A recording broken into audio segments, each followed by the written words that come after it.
Olá, meu amigo, minha amiga, sejam bem-vindos a mais um Portal do José, num dia de acontecimentos inusitados e que nos faz ter algumas sensações diferentes. Uma sensação de divertimento e uma sensação de tristeza.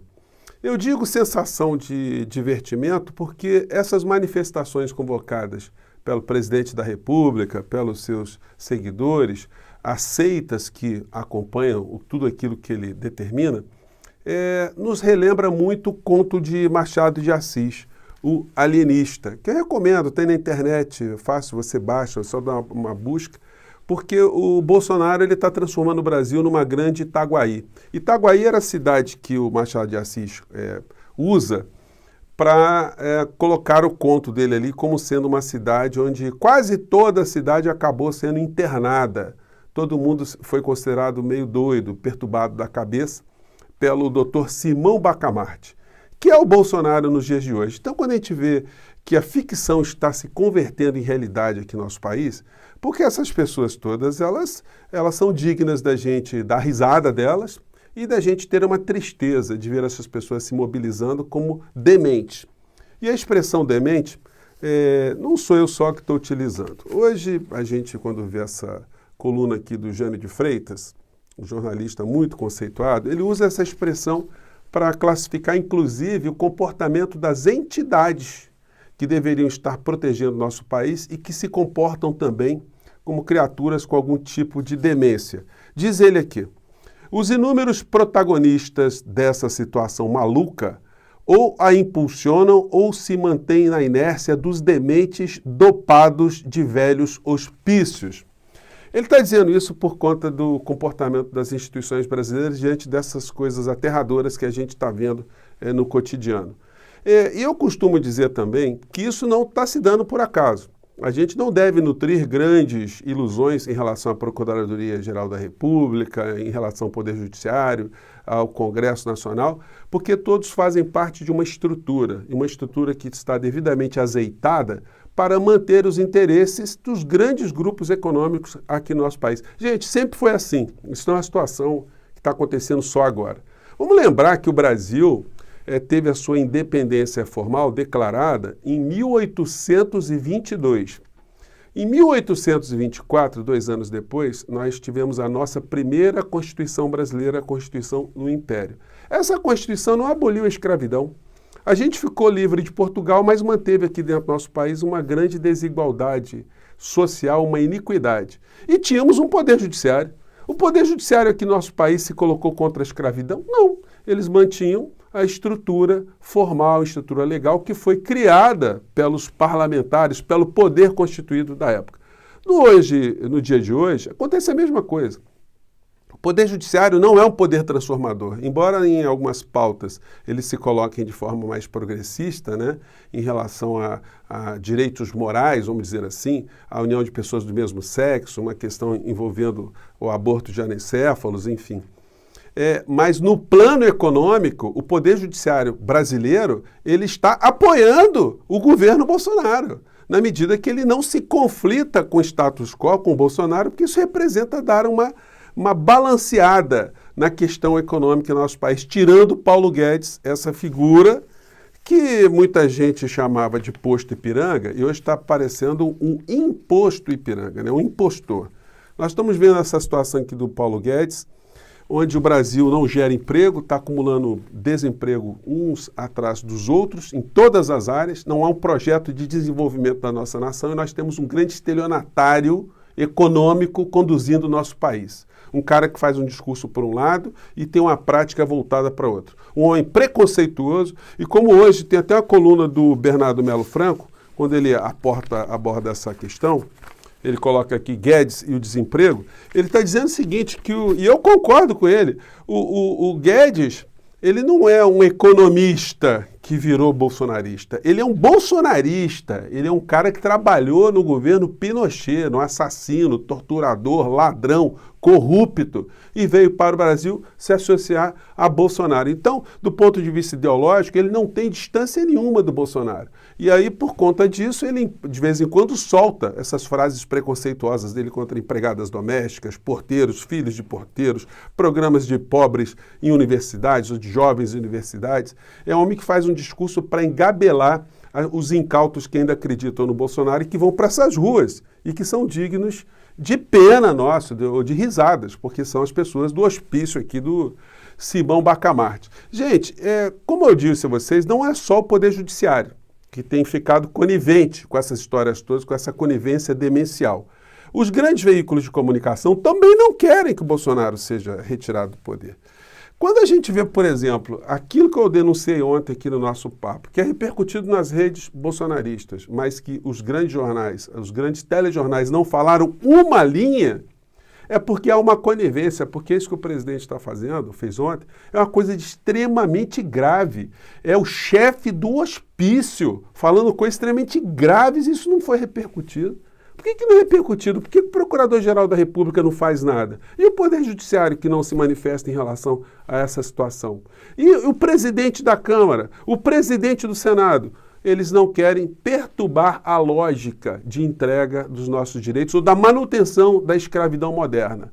Eles não querem mexer nessa estrutura. Isso vai dar muito trabalho, mas é por isso que a gente está aqui, para levantar esse debate, conscientizar as pessoas. Vamos ver aqui no site desse bolsonarista como eles tratam dessa questão alucinógena, e se não for alucinógena, ela é um crime contra o Brasil, porque está falando de uma situação grave que foi salva pelo pastor JB, por conta de uma oração. Vamos repercutir aqui para quem não viu o nosso papo de ontem. Se você não viu, assista, porque tem coisas ali que vão nessa linha aqui. Vamos pegar só esse trechinho aqui, não tem a fala do Bolsonaro, é só a fala em off da apresentadora aqui. Vamos lá. Durante a cerimônia que marcou a certificação do Hospital do Câncer em Presidente Prudente, o presidente Jair Bolsonaro relatou um episódio que ocorreu esta manhã, enquanto se dirigia à cidade. Bolsonaro disse que no avião conversou com parlamentares sobre 4 grandes problemas que o Brasil está sofrendo. O presidente nomeou 3 desses problemas: a pandemia, a crise hidrológica e a geada. Ao falar do 4º problema, Bolsonaro disse que não o revelaria, porque dependeria de uma decisão bastante drástica. O presidente relatou que antes da partida, o bispo que o acompanhava fez uma oração e, na chegada, Bolsonaro recebeu uma mensagem de um de seus ministros relatando que o problema estava resolvido. O presidente falou sobre a importância da democracia e da participação popular, fazendo recomendações aos vereadores. Então, gente, vocês vejam que situação bizarra, situação patética, situação infame. E hoje o que a gente vê são essas pessoas indo para as ruas e a gente vê, por exemplo, uma manifestação lá em Brasília. As manifestações estão um fiasco absoluto, porque as pessoas estão se dando conta do ridículo que elas estão passando uns dias atrás do outro. E estava lá o Ernesto Araújo, vocês vão ver aqui meia dúzia de gato pingado atrás, né? Ele também querendo o voto auditável. Eu peguei um trechinho aqui só para ilustrar. Cada pessoa tem o seu coração, tem os seus sentimentos, tudo isso convergindo para uma expectativa, né? Que é algo caríssimo no mundo. Que é E aí, bom, enfim, é o conjunto de insanidade que vão se acumulando. Aí você vê o perfil das pessoas também, é aquela história, né? O Simão Bacamarte, ele teria um hospício recheado de criaturas inusitadas, né? Aqui deu uma sumida aqui no nosso vídeo, gente, mas não tem problema, no nosso programa aqui não é editado, né? Nosso programa aqui é direto.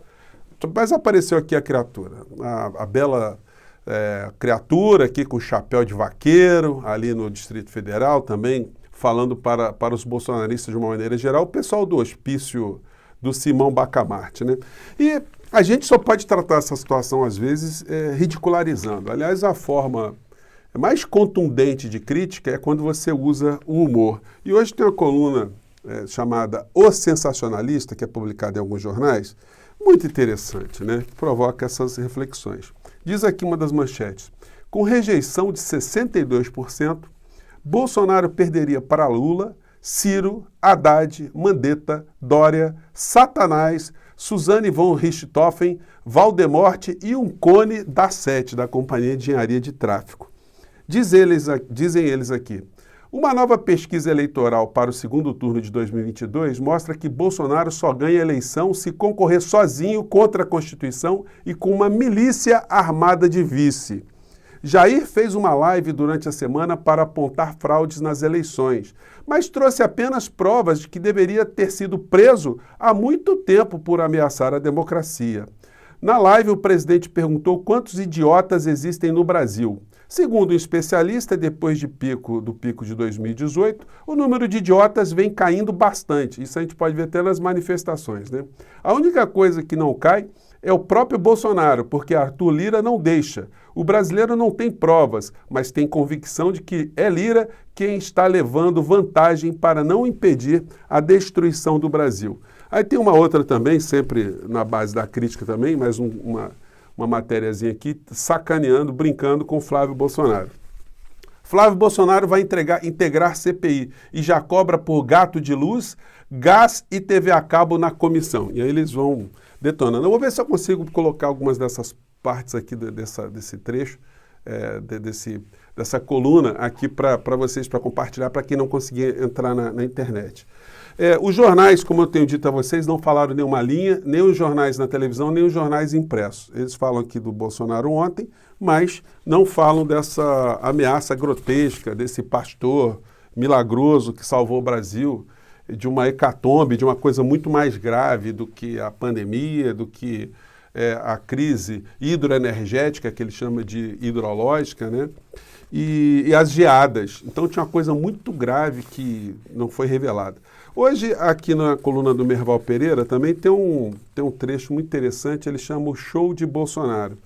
Gente, eu coloco todas essas questões aqui para o debate porque são os formadores de opinião dos leitores desses veículos que circulam por determinados setores do nosso país. É importante a gente saber o que essas pessoas estão escrevendo, o que elas estão pensando sobre a realidade brasileira e o que há, de fato, de alguma intenção da gente mudar essas situações todas que estão acontecendo aqui no nosso país. E aí tem uma situação que eu queria comentar com vocês, paralelamente a tudo que está acontecendo, que é essa notícia aqui no Caderno Internacional do Estado de São Paulo. Uma notícia que poderia ser notícia sem muita importância para todos nós, né? Crises na América do Sul mudam o perfil de imigrantes que tentam ir para os Estados Unidos. Bom, a situação, ela poderia ser apenas uma informação jornalística se ela não tivesse no seu rodapé essa outra informação aqui, ó. Vamos ver se dá para vocês pegarem. Olha que interessante. Cresce o número de migrantes brasileiros viajando com a família. Total de pessoas em grupos familiares tentando entrar nos Estados Unidos este ano, ainda 2021, ainda falta alguns meses para acabar, quase triplicou em relação a 2020. Então o Bolsonaro ele gosta muito de dizer que os venezuelanos estão saindo da Venezuela, que os argentinos estão querendo vir para o Brasil, mas os brasileiros estão rapando fora. Quem está podendo sair do Brasil está fazendo algum sacrifício e está tentando entrar ilegalmente. Esses aqui, gente, são números de pessoas que estão tentando entrar ilegais ou ilegalmente.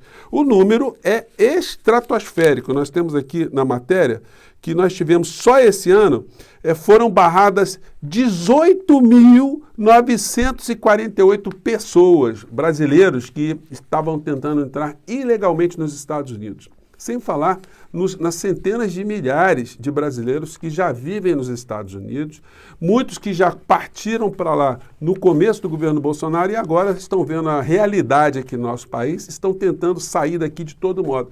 Então, o Bolsonaro, quando ele fala de algum tipo de possibilidade dos nossos irmãos argentinos virem para o Brasil, quando ele faz uma leitura geopolítica que o Brasil é um país maravilhoso em relação ao que está acontecendo nos outros lugares, isso é uma mentira deslavada para engabelar os trouxas que ainda acreditam nas falas demenciais do presidente da República, que, como eu tenho frisado o tempo todo para vocês aqui, não estão divorciadas de uma realidade econômica, onde todos os poderes, todos os grandes grupos querem manter o povo brasileiro nesse anestesiamento mental, nessa demência, nessa inércia de muitos grupos no nosso país, para que nós não percebamos que esses grupos escravocratas de ontem continuam vivos, passaram o seu bastão espiritual para esses grupos que controlam o poder no nosso país, e é importante a gente estar levantando essas questões o tempo todo. O que eu acho muito engraçado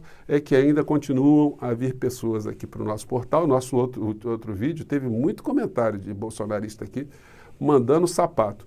Mas só me resta aqui ter esse tipo de sentimento que eu quero compartilhar com vocês. A gente tem uma tristeza em relação ao que está acontecendo com essas pessoas, essa dominação demencial que elas estão sofrendo e, por outro lado, a gente ter uma alegria, ter um divertimento de ver pessoas que estão sendo exploradas, estão sendo massacradas, estão sendo roubadas e mesmo assim estão se divertindo. Elas se acham mais espertas, a última bolacha do pacote. Gente, eu vou ficar por aqui. Manifestação hoje, um fracasso absoluto, não vai ter o condão, não vai ter força para mover o voto de um deputado. Portanto, a demência de hoje, o grande fracasso demencial, vai fazer com que essa história do voto impresso ela vá para o ralo. Quais serão as próximas pautas dessa gente, nós não sabemos. Já que eles estão querendo retroceder a um período anterior, a gente voltar para trás para ter o voto impresso, quando isso for derrotado, talvez eles queiram fazer manifestações contra o voto dos analfabetos, depois eles irão para as ruas contra o voto das mulheres, depois eles irão para as ruas para defender a volta da monarquia e talvez vão até para as ruas, eles irão para as ruas para fazer com que o Brasil não seja mais independente, que a gente volte a ser uma colônia de Portugal, para assim a gente virar um país com o pé dentro da Europa. Pelo menos muitas pessoas vão querer tirar um passaporte europeu. Quem sabe? A demência dessa gente não tem limites. E a gente aqui vai jogando essas questões com o nosso ponto de vista, que tem que carregar um pouco de humor, né, gente? Não dá para a gente tratar isso com tanto drama, apesar da situação ser muito triste aqui no nosso país. Eu fico por aqui, um grande abraço, obrigado por vocês estarem aqui com a gente. Se você não está inscrito, se inscreva aqui, compartilhe os nossos vídeos e até o nosso próximo encontro. Tchau, gente!